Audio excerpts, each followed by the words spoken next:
새벽 깨어 또 예배 자리로 또 기도의 자리로 나오신 모든 성도님들을 주님의 이름으로 환영하고 축복합니다. 사랑하는 하나님 감사합니다. 또 하루의 첫 시간을 또 기도의 자리에 우리를 인도하여 주시고 또한 찬양으로 또 기도로 시작하게 하시는 애 참으로 감사합니다. 기도하는 이 자리 가운데 하나님을 깊이 경험케 하여 주시고 기도하는 모든 기도의 제목들 응답하는 놀라운 역사를 또한 경험하는 시간 될 수 있도록 은혜 베풀어 주시옵소서. 우리가 살아가는 그 인생 가운데 또 험한 인생 또 고난 가운데 또 있는 줄 압니다. 주님, 살아가는 모든 대항의 가족들 기억하여 주셔서 기도하는 제목들을 들어주시고 또한 영육 간의 또한 어려운 것들 또한 경제적으로 또 여러 가지 관계적으로 어려운 것들을 주님 아시오니 들으시고 응답하시며 회복과 치유의 역사가 일어날 수 있도록 주님 함께하여 주시옵소서. 날마다 기도하는 그 가운데 하나님의 역사를 눈으로 목도하는 자들 되게 하여 주시고 기도를 통해서 하나님의 역사를 이루어 나가며 합력하여 선을 이루는 일들이 날마다 일어날 수 있도록 우리의 기도 가운데 역사하여 주시옵소서. 매일 새벽 로마서를 통해 복음의 진수를 경험케 하시는 애 참으로 감사합니다. 매일 새벽 말씀을 통해 복음이 무엇인지를 깨달아 알아가게 하여 주시며 복음을 붙잡고 오늘 하루도 승리할 수 있도록 인도하여 주옵소서. 모든 기도 제목들 주님께 올려드리며 살아계신 예수님의 이름으로 기도합니다. 아멘.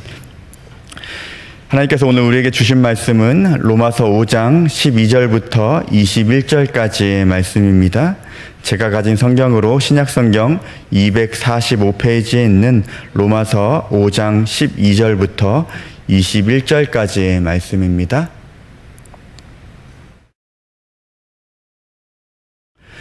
오늘 말씀을 함께 교독하도록 하겠습니다.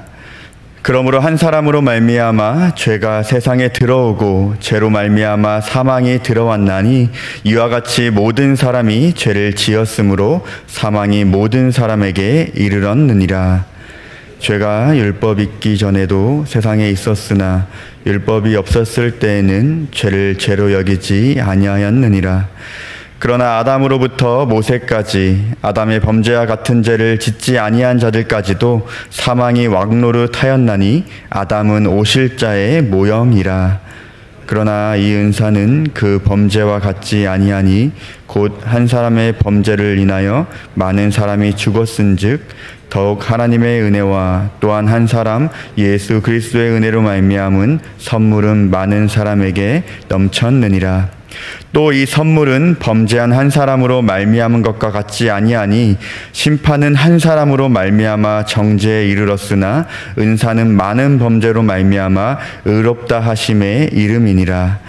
한 사람의 범죄로 말미암아 사망이 그 한 사람을 통하여 왕노릇하였은즉 더욱 은혜와 의의 선물을 넘치게 받은 자들은 한 분 예수 그리스도를 통하여 생명 안에서 왕노릇하리로다. 그런즉 한 범죄로 많은 사람이 정죄에 이른 것 같이 한 의로운 행위로 말미암아 많은 사람이 의롭다 하심을 받아 생명에 이르렀느니라. 한 사람이 순종하지 아니함으로 많은 사람이 죄인 된 것 같이 한 사람이 순종하심으로 많은 사람이 의인이 되리라. 율법이 들어온 것은 범죄를 더하게 하려 함이라. 그러나 죄가 더한 곳에 은혜가 더욱 넘쳤나니 이는 죄가 사망 안에서 왕노릇한 것 같이 은혜도 또한 의로 말미암아 왕노릇하여 우리 주 예수 그리스도로 말미암아 영생에 이르게 하려 함이라. 아멘. 오늘은 성경의 공식이라는 말씀의 제목으로 잠시 말씀을 나누겠습니다. 오늘은 먼저 수학 공식으로 말씀을 시작해 보려고 합니다. 너무 어려운 문제가 아니니 걱정 안 하셔도 됩니다. 다들 맞히실 수 있으시리라 생각합니다. 1은 1 맞나요? 맞죠? 1은 10 맞습니까? 틀린다고 대답하실 거라 생각합니다. 1은 100, 1은 1000은 어떠합니까? 그렇다면 1은 70억은 어떠합니까? 틀렸다고 다들 아시리라 생각합니다. 그러나 성경의 공식은 다릅니다. 1은 1도 정답이고 1은 1000도 정답이고 1은 70억도 정답입니다. 오늘 본문 로마서 5장 12절 말씀입니다. 그러므로 한 사람으로 말미암아 죄가 세상에 들어오고 죄로 말미암아 사망이 들어왔나니 이와 같이 모든 사람이 죄를 지었으므로 사망이 모든 사람에게 이르렀느니라. 한 사람이 모든 사람을 지칭한다고 말씀하고 있습니다. 성경은 한 사람으로 인해 죄가 이 세상에 들어왔고 죄로 인해 사망이 들어왔는데 이후에는 모든 사람이 죄를 지으며, 다른 말로는 태어나는 모든 사람이 죄인이며 이 죄 때문에 사망에 이를 것이다 말씀하고 있습니다. 12절에 등장하는 한 사람은 아담을 가리킵니다. 죄가 어떻게 시작되었는지는 창세기 3장 말씀에 상세히 기록이 되었는데요. 잘 아시다시피 사단의 유혹에 넘어간 아담을 통해 죄가 이 세상에 들어왔습니다. 아담을 통해 죄가 무엇인지, 죄의 본질이 무엇인가 우리는 알 수 있습니다. 죄가 무엇이냐면 하나님처럼 되고 싶은 마음, 혹은 왕이신 하나님의 자리를 빼앗고 사람이 스스로 왕노릇하는 행위를 죄다라고 정의할 수 있을 것 같습니다. 아담이 지은 죄명을 한마디로 정리하면 왕이신 하나님에 대한 반역죄라고 정의할 수 있을 것 같습니다. 오늘 본문의 중요한 포인트는 아담 한 사람의 죄가 모든 사람의 죄가 되었다는 말씀입니다. 우리가 스스로 질문해 볼 수 있을 것 같습니다. 왜 이 아담이라는 한 사람의 죄가 모든 사람의 죄일까라는 질문입니다. 아담이라는 단어는 히브리어로 사람이라는 단어와 같습니다. 첫사람 아담은 이 세상의 모든 사람을 대표하는 사람입니다. 사람의 대표 아담을 통해 죄가 이 세상에 들어오게 되었고, 아담 이후에 태어난 사람은 모두 죄인이다라는 그 성경의 공식이 성립되는 것입니다. 로마서 3장 23절 말씀에 모든 사람이 죄를 범하였음에 하나님의 영광에 이르지 못하더니 말씀합니다. 성경은 계속해서 모든 사람이 죄를 범하였다 말씀합니다. 아담 이후에 태어난 모든 사람은 죄인이다 정확하게 말씀하고 있습니다. 그런데 이 말씀은 인간의 상식으로는 도저히 이해할 수 없는, 받아들이기 어려운, 굉장히 어려운 말씀입니다. 사람들로 하여금 이러한 의구심을 들게 하기 때문입니다. 아담이 하나님께 불순종한 거지 내가 불순종한 건 아니잖아. 아담이 선악과 먹은 거지 내가 선악과 먹은 게 아니잖아. 아담이 하나님이 되고 싶어 죄를 지은 거지 나는 하나님처럼 되고 싶은 마음이 없어. 이러한 의구심이 들게 만듭니다. 그런데 이 말씀을 통해 우리가 기억해야 할 사실이 있습니다. 이것은 굉장히 중요합니다. 아담의 대표성을 부인한다면 예수 그리스도의 대표성도 부인해야 한다는 것입니다. 쉽게 말씀드리면 아담의 죄가 내 죄가 아니야, 한 사람의 죄가 어떻게 모든 사람의 죄가 될 수 있어 라고 주장한다면 나는 예수님을 통해 죄를 용서받았어. 예수라는 한 사람의 죽음을 통해 모든 사람의 죄가 사함받았어 라는 주장을 할 수 없다는 것입니다. 바로 성경의 공식이 성립되지 않는다는 것을 우리는 기억해야 할 것입니다. 오늘 본문인 로마서 5장 18절 말씀을 보면 한 사람의 대표성을 뒷받침하며 이렇게 말씀합니다. 그런즉 한 범죄로 많은 사람이 정죄에 이른 것 같이 한 의로운 행위로 말미암아 많은 사람이 의롭다 하심을 받아 생명에 이르렀느니라. 아담이라는 한 사람의 범죄로 인해 많은 사람이 죄인이 된 것 같이 예수라는 한 사람의 의로운 행위, 여기서 의로운 행위란 모든 사람의 죄를 짊어지고 십자가에서 죽으신 사건을 말하는데요.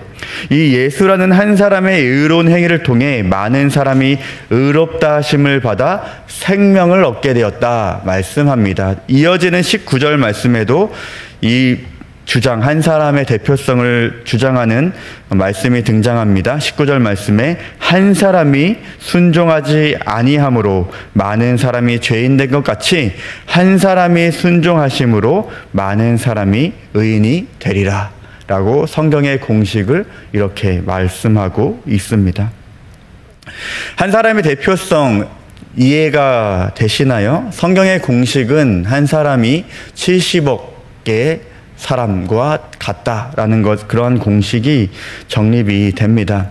한 사람의 대표성에 따르면 아담의 죄는 곧 나의 죄이고, 동시에 한 사람 예수의 의도 나의 의다라고 정리할 수 있습니다. 모든 사람의 죄를 담당하신 예수 그리스도, 이 예수 그리스도 한 사람은 모든 사람의 죄를 대표하여 십자가에 죽으셨습니다. 그로 인해 우리는 믿음으로 의롭다함을 받게 되었고 하나님의 자녀가 되는 권세를 누렸으며 지금도 영원한 생명을 누리며 살게 되었습니다. 그러나 우리는 여전히 죄인된, 그러한 죄된 모습으로 살아갑니다. 죄를 크게 두 가지로 원죄와 자범죄로 말하는데, 원죄는 앞서 말했듯이 아담의 죄로부터 시작된 우리가 태어날 때부터 가진 죄를 원죄라 말하고, 자범죄는 우리가 인생을 살면서 스스로 짓는 죄를 말합니다. 예수님을 믿지 않는 대부분의 사람들은 원죄에 대해서 부정합니다. 그러나 세상을 살아가면서 사람들 혹은 범죄자들의 죄를 짓는 모습을 보며 사람들은 굉장히 악하구나, 죄를 갖고 태어났구나 라며 그렇게 느끼며 생각하며 살아갑니다.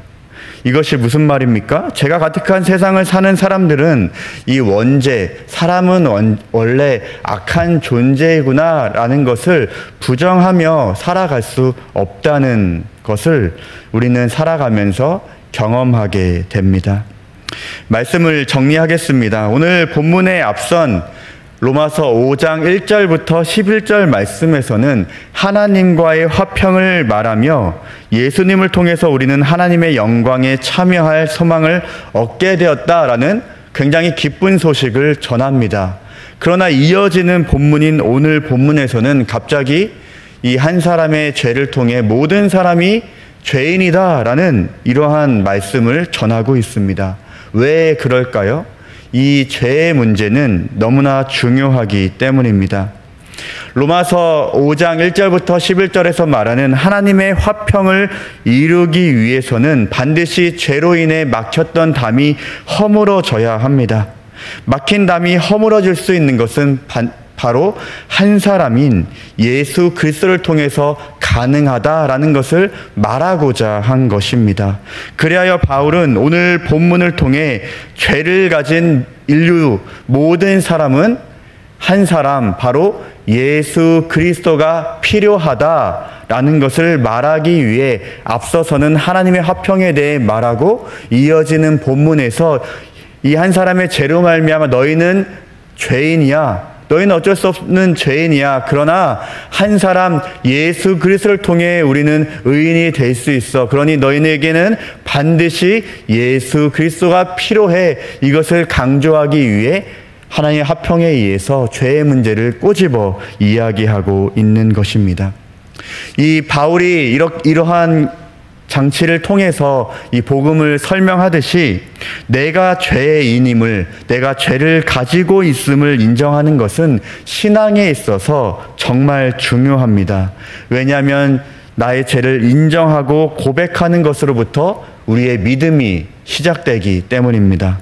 그리고 죄를 인정했다면 중요한 것, 반드시 회개로 나아가야 한다는 것입니다. 한 사람 예수 그리스도를 통해 모든 죄인들은 죄로부터 자유함을 누리게 되었고 하나님과의 화평을 누리게 되었습니다. 이것이 바로 한 사람 예수 그리스도가 이 땅에 오신 이유이기도 합니다. 사랑하는 성도님들, 오늘 기도의 자리를 통해서 예수님의 이름을 의지하며 회개하시기 바랍니다. 이 회개를 통해 죄로부터 자유함을 누리는 시간 되기를 바랍니다. 더 나아가 이 회개를 통해 우리의 막혔던 담이 허물어지며 다시 한번 하나님의 화평을 누리는 그 기쁨이 가득한 기도의 자리가 되기를 주님의 이름으로 축복합니다. 함께 주기도문 하시겠습니다. 하늘에 계신 우리 아버지여, 이름이 거룩히 여김을 받으시오며 나라가 임하시오며 뜻이 하늘에서 이루어진 것 같이 땅에서도 이루어지이다. 오늘 우리에게 일용할 양식을 주시옵고 우리가 우리에게 죄 지은 자를 사하여 준 것 같이 우리 죄를 사하여 주시옵고 우리를 시험에 들게 하지 마시옵고 다만 악에서 구하시옵소서. 나라와 권세와 영광의 아버지께 영원히 있사옵나이다. 아멘. 오늘 말씀을 기억하시며 그리고 가지고 오신 기도 제목으로 기도하시다가 자유하시겠습니다.